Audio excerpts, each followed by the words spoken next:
Hello प्यारे बच्चों, मैं हूं आपकी गीता मिस और आज हम पढ़ेंगे स्टैंडर्ड 5 हिंदी विषय में भाषा अभ्यास से पाठ 6 नदी यहाँ पर। तो चलिए सीखना शुरू करें। सागर में मिल जाने पर रात और दिन धरती पर बहुत तेज थी पर्वत पर। प्रश्न संख्या 1, ऊपर दी गई पंक्तियों में से मोटे काले शब्दों को छांट कर लिखिए और बोल बोल कर पढ़िए।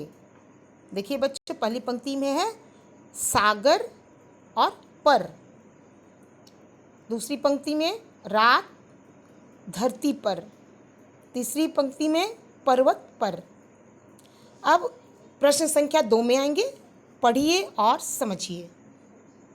सागर धरती पर में र में अ स्वर है, र प्लस अ। पर्वत शब्द में र में कोई स्वर नहीं है, उसकी आवाज़ कम है। बच्चों, यहाँ मैं बताना चाहूँगी कि र एक ऐसा व्यंजन है जो कि मात्रा के रूप में प्रयोग होता है। र जो है र के रूप में भी प्रयोग होता है। इसके अलावा र के कुछ रूप ऐसे हैं जहाँ वो मात्रा के रूप में प्रयोग होता है। तो इसे मैं थोड़ा विस्तार से बताना चाहूँगी। स्वर सहित और स्वर रहित अ, इसको समझने से पूर्व थोड़ा तुम्हें मैं पूर्व ज्ञान दे दूं कि आपने बच्चों नर्सरी से लेकर के क्लास यूकेजी में भी पढ़ा है वर्णमाला। बच्चों आप अ, आ, ई, ऊ, ए, ओ, औ, ये सारा आपने पढ़ा है। क ख ग घ अंग च छ ज झ इया आपने पढ़ा है बच्चों। तो वर्णमाला में बच्चों जो टोटल अ से लेकर के और ज्ञ तक जो टोटल वर्ण होते हैं वो होते हैं 52, जिसमें कि स्वर वर्ण जो होते हैं बच्चों वो होते हैं 11 और बाकी जो है वो व्यंजन वर्ण होते हैं बच्चों। तो मैं आपको ये बताना चाहती हूँ कि कोई भी वर्ण क ख ग घ अंगा जो व्यंजन वर्ण होता है बच्चों, वो बिना स्वर वर्ण की सहायता के हम नहीं बोल सकते हैं। जैसे आप क बोल रहे हो तो क के साथ अ है, वो स्वर वर्ण आ रहा है बोलने में।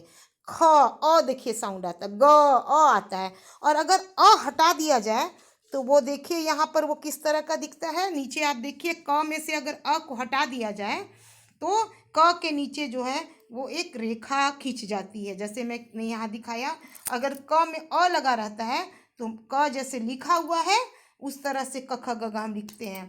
तो इसका मतलब है कि ये सारे के साथ अ स्वर जुड़ा हुआ है। और अगर हट जाएगा तो क ऐसे लिखाएगा, ख भी उसी तरह से लिखाएगा, ग भी उसी तरह से लिखाएगा। तो इसको पहले समझो। संख्या 3 में देखो र के 2 रूप और हैं।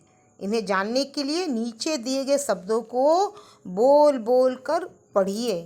अब यहाँ देखिए र, यहाँ र जो है उसको र को र के रूप में लिखा जा रहा है। उसमें कोई ना कोई स्वर अवश्य है, इसलिए ये र जो है वो इस तरह से लिखा जा रहा है। नर्म, तो देखिए यहाँ जब अ हटा दिया जाता है बच्चों तो न को यहाँ पर देखो किस तरह से लिखते हैं। ब्रैकेट में आपका लिखा हुआ है कि न और प्लस अ प्लस आधा म प्लस र प्लस अ। यहाँ पर म का उच्चारण जो है आधा है, इसलिए र जो है वो यहाँ रेफ के रूप में जो है वहाँ पर ये पदेन के रूप में आया है। उसी तरह से ड्रम में देखो जो है ड का भी उच्चारण आधा है और यहाँ पर जो है वो र जो है और म अपने पूरे रूप में है, लेकिन ड का उच्चारण जो है आधा है बच्चों। इसीलिए ये जो है ड्रम में ड के नीचे जो है वो हम पदेन लगाते हैं। उसी तरह ट्रेन में देखिए बच्चों ट जो है उसका उच्चारण आधा है, इसीलिए र जो है वो ट के नीचे आके पदेन के रूप में लग गया है। अब प्रश्न संख्या 4 में आओ। नीचे दिए गए शब्दों को बोल बोल कर पढ़िए। सिर्फ, ग्रामीण, ट्रक, राष्ट्र, पूरा, वर्षा, कर्ज, प्रकाश, ड्रम और असर। इस सबों में देखा आपने कि र के अलग अलग रूप हैं। तो प्रश्न संख्या 5 में आ जाओ बच्चों कि अपनी पुस्तक में से र के अलग अलग रूप वाले 2-2 शब्द छांट कर लिखिए। जैसे आपने देखा कि क में लिखा हुआ है असर, यहाँ देखिए आप रेफ के रूप में वर्षा है, और यहाँ पर पदेन के रूप में प्रकाश है और ड्रम है। तो र का जो है उसमें हम लिख सकते हैं अमर, रेफ के रूप में कर्ज लिख सकते हैं, और पदेन के रूप में ग्रह और ट्रक।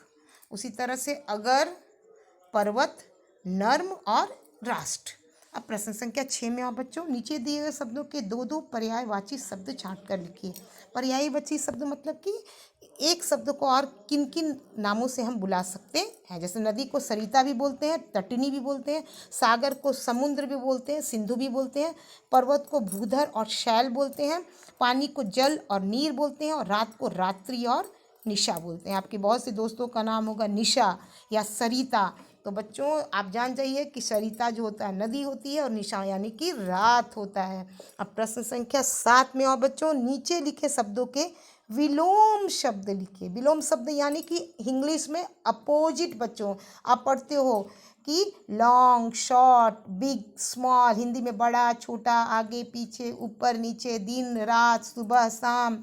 तो उसी तरह से देखो यहाँ रात दिन, बहुत का क्या होता है कम या थोड़ा, टेढ़ी का हो जाएगा सीधी, और अशांति का हो जाएगा बच्चों शांति।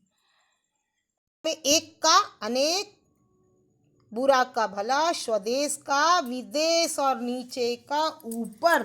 प्रश्न संख्या 8, नीचे दिए गए शब्दों से दो दो वाक्य बनाकर लिखिए बच्चों। धीमी धीमी, तो आप बोलते हो कि धीमी धीमी हवा चल रही है ना, कितना धीमी धीमी वर्षा हो रही है, कुछ भी बना सकते हो। राधा की चाल कितनी धीमी धीमी है, आप बोलते हो जैसे अरे वो कितना धीमी धीमी चल रही है। अब आ जाओ, कहीं कहीं आकाश में कहीं कहीं पर बादल हैं, और रास्ते में कहीं कहीं पर कीचड़ है। अब प्रश्न संख्या 9 में देखो, एक वर्ग पहेली है बच्चों, और उसके लिए चित्र दिए गए हैं।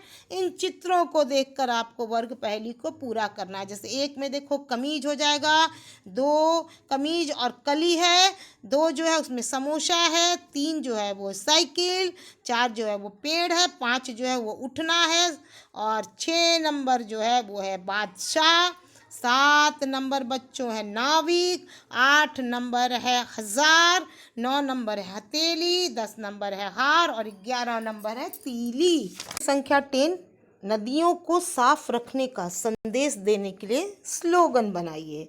तो देखिए बच्चा, आप यहाँ पर्वत बना सकते हैं, नदी बना सकते हैं, और आप एक स्लोगन मैंने लिखा है, नदी जल का साधन है प्रकृति का अनुपम वरदान, जीवपादप की जीवन दायिनी, देती सबको अभयदान।